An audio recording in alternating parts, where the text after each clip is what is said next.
بسم اللہ الرحمن الرحیم۔ عبداللہ بن تامر کی آزمائش اور ان کی شہادت۔ امام نسائی، امام احمد، امام ترمذی اور امام مسلم نے بھی اپنی صحیح میں بروایت صہیب رومی حضور اکرم کا ارشاد نقل کیا کہ کوئی بڑا جلیل القدر بادشاہ تھا جس کے یہاں ایک کاہن یا ساحر تھا جو اپنے فن میں کمال رکھتا تھا۔ اس کی سلطنت گویا اسی کے جادو کے بل بوتے پر قائم تھی۔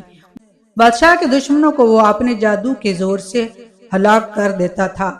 لڑنے جھگڑنے کی ضرورت نہ پڑتی تھی۔ امرائے سلطنت اور ارکان دولت اگر بادشاہ سے ناراض ہوتے یا سرتابی کرتے تو یہ اپنے جادو سے ان کا رخ بادشاہ کی طرف موڑ دیتا تھا۔ اس طرح وہ ہر کام جادو سے کرا لیتا تھا۔ جب وہ جادوگر بوڑھا ہو گیا اور اس کو اپنی زندگی سے نا امیدی ہوئی تو اس نے بادشاہ سے عرض کیا کہ میں بوڑھا ہو گیا ہوں، میری عمر اخیر ہونے کو ہے، آپ کوئی ذہین اور سمجھدار لڑکا میرے سپرد کریں تاکہ میرے بعد وہ آپ کے امور سلطنت کو درست رکھے۔ چنانچہ بادشاہ نے ایک عاقل اور ہوشیار لڑکا اس کے حوالے کر دیا۔ وہ لڑکا اس جادوگر کے پاس صبح و شام حاضر ہونے لگا اور جادو کا فن سیکھنے لگا۔ راستے میں ایک راہب اپنے عبادت خانہ میں رہتا تھا۔ ایک دن اس لڑکے نے دیکھا کہ بہت سے لوگ عبادت خانہ سے نکل رہے ہیں۔ اس لڑکے نے معلوم کیا کہ یہاں کون رہتا ہے۔ لوگوں نے بتایا کہ یہاں ایک راہب رہتا ہے۔ یہ سن کر وہ لڑکا بھی اس راہب کے پاس پہنچا اور اس کی باتیں سنی۔ راہب کی باتوں سے اس کا قلب متاثر ہوا۔ راہب نے اس لڑکے کو دین حق اور توحید کی تعلیم دینی شروع کی۔ وہ لڑکا ایمان لے آیا۔ یہ لڑکا جادوگر کے پاس جاتے ہوئے راستے میں راہب کے پاس ٹھہر جاتا تھا اور دیر ہو جانے کی وجہ سے جادوگر اس لڑکے پر غصہ ہوتا اور زد و کوب کرتا۔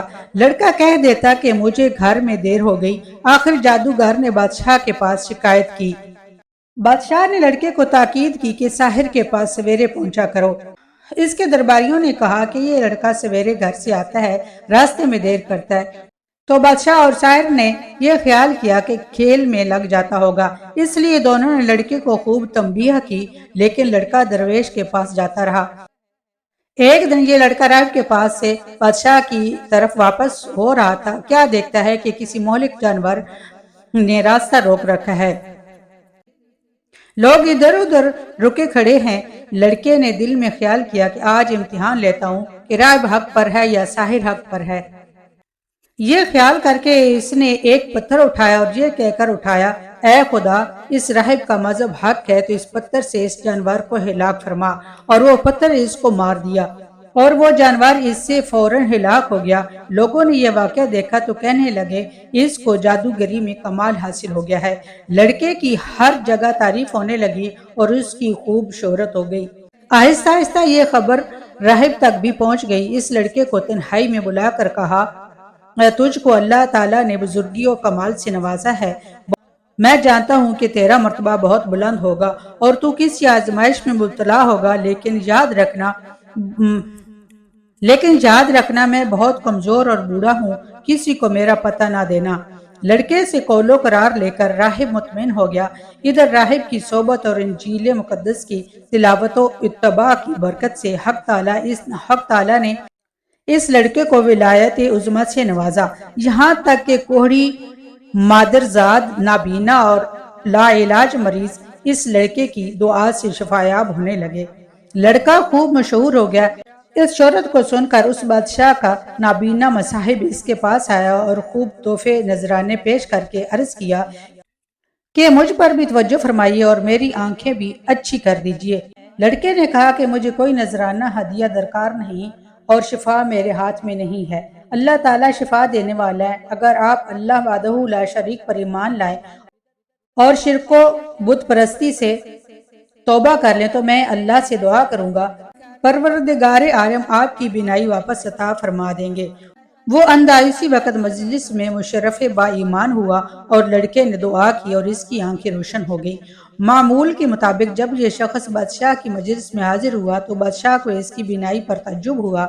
اس نے معلوم کیا کہ میری مملکت کے تمام معالج تیری آنکھ کے علاج سے عاجز ہو گئے تھے، آخر تجھ کو کس سے شفا حاصل ہوئی؟ مصاحب نے کہا میرے پردگار نے اپنی قدرت سے مجھے بینائی عطا فرمائی ہے۔ بادشاہ نے کہا کہ میرے سوا تیرا پردگار کون ہے؟ مصاحب نے کہا کہ میرا آپ کا اور اس ساری کائنات کا پروردگار اللہ ہے، جس نے ساری مخلوق کو پیدا کیا۔ بادشاہ غضبناک ہوا اور اس نے مصاحب کو سخت سزا دی اور پوچھا یہ عقیدہ تجھ کو کس نے سکھایا؟ سختی سے گھبرا کر اس نے لڑکے کا نام بتا دیا۔ بادشاہ نے لڑکے کو بلایا اور کہا کہ تجھ کو میری پرورش اور میرے جادوگر کے فیض سے یہ کمال حاصل ہوا ہے۔ لڑکے نے کہا میرے اور آپ کے اور جادوگر کے ہاتھ میں شفا نہیں ہے، یہ اللہ کی قدرت پر موقف ہے۔ بادشاہ سخت ناراض ہوا اور اس کو کڑی سزا دی اور کہا یہ لڑکا بہت غائب رہتا تھا، معلوم ہوتا ہے کہ یہ کسی جگہ جاتا تھا۔ وہاں اس کے خیالات بدل گئے۔ جادوگر نے بھی دربار میں حاضر ہو کر عرض کیا کہ یہ لڑکا مدت سے غائب ہے، میرے پاس نہیں آتا۔ بادشاہ نے کہا اس سے سختی سے پوچھا جائے کہ یہ مدت سے کہاں رہا اور کس کے پاس آتا جاتا ہے۔ جب سختی حد سے بڑھ گئی تو لڑکے نے مجبور ہو کر گوشہ نشین راہب کا نام بتا دیا۔ بادشاہ نے راہب کو گرفتار کر کے حاضر دربار کیا اور اس سے کہا کہ اگر تو اپنے دین سے نہ پھرے گا تو تجھ کو آرے سے چیر دیا جائے گا۔ راہب نے کہا کہ میں ہرگز اپنے دین برحق سے نہ پھروں گا اور جو مصیبت آئے گی اس پر صبر کروں گا۔ چنانچہ بادشاہ کے حکم سے اس راہب کو آرے سے چیر دیا گیا۔ پھر مصاحب کو بلا کر یہی کہا۔ مصاحب نے بھی دین برحق کو چھوڑنے سے انکار کر دیا اور اس کو بھی آرے سے چیر کر شہید کر دیا گیا۔ پھر لڑکے کو بلا کر سمجھایا گیا کہ اگر تجھ کو زندگی محبوب ہے تو باز آ جا، ورنہ ان دونوں کا انجام دیکھ چکا ہے، تیرا اشر بھی یہی ہوگا۔ لڑکے نے بادشاہ کی بات ماننے سے انکار کر دیا تو بادشاہ نے چند آدمیوں کو حکم دیا کہ اس لڑکے کو پہاڑ کی چوٹی پر لے جاؤ اور اس کو خوب سمجھاؤ۔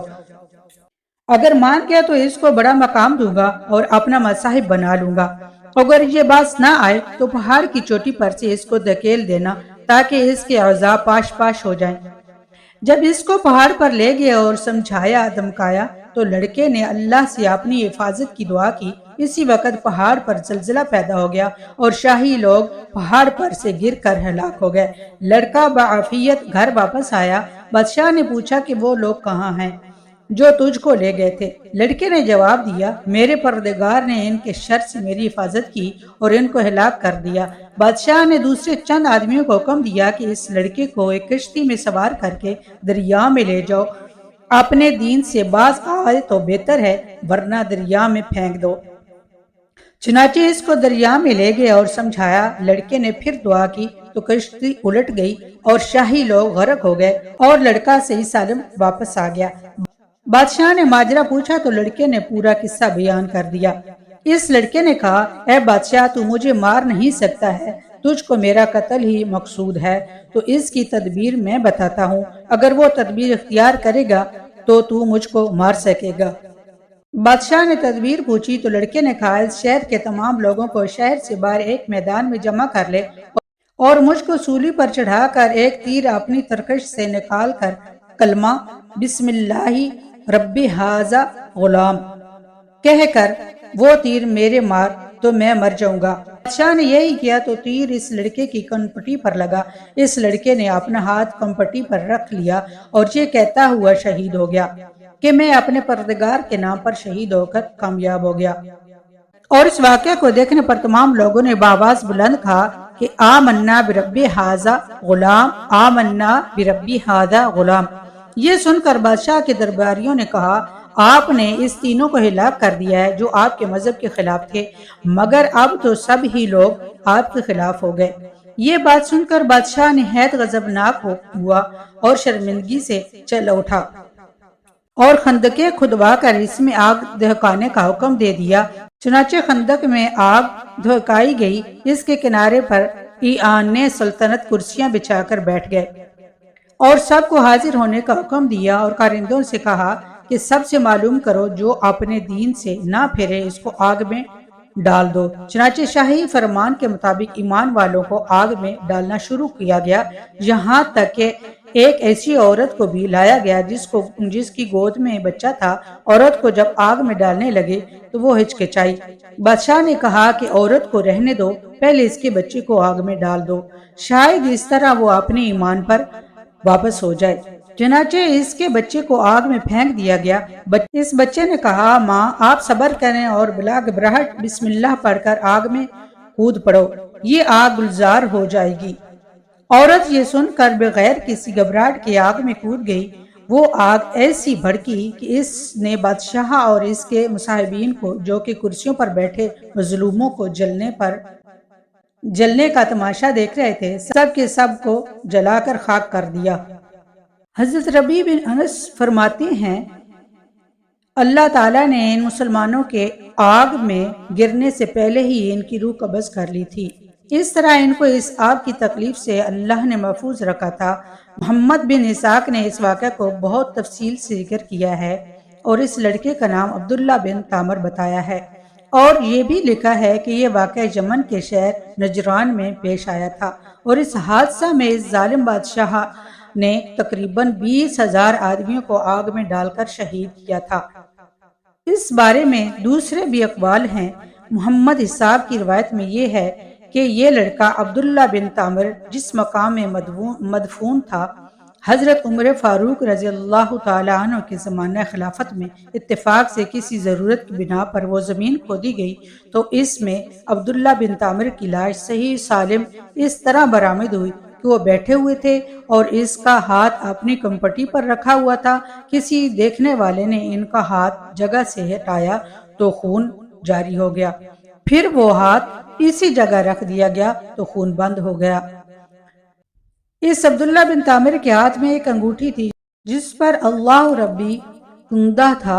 عامل یمن نے اس واقعے کی اطلاع فوراً حضرت عمر فاروق کو دی۔ حضرت عمر فاروق نے جواب میں لکھا کہ ان کو اس کی سابقہ حالت پر انگوٹھی سمیت دفن کرو۔ چنانچہ ایسا ہی کیا گیا۔ حاصل اس واقعے سے ہمیں یہ سبق ملتا ہے کہ ایمان پر جب استقامت کے ساتھ انسان ڈٹ جائے تو یقیناً اللہ کی مدد آتی ہے۔ لہٰذا وقتی آزمائشوں سے نہیں گھبرانا چاہیے بلکہ ایمانی استقامت کا مظاہرہ کرنا چاہیے، چاہے اس کے لیے جان ہی کیوں نہ دینی پڑے۔ اللہ تعالیٰ اس واقعے سے سبق حاصل کر کے ایمان پر استقامت سے قائم رہنے کی توفیق عطا فرمائے۔ آمین یا رب العالمین۔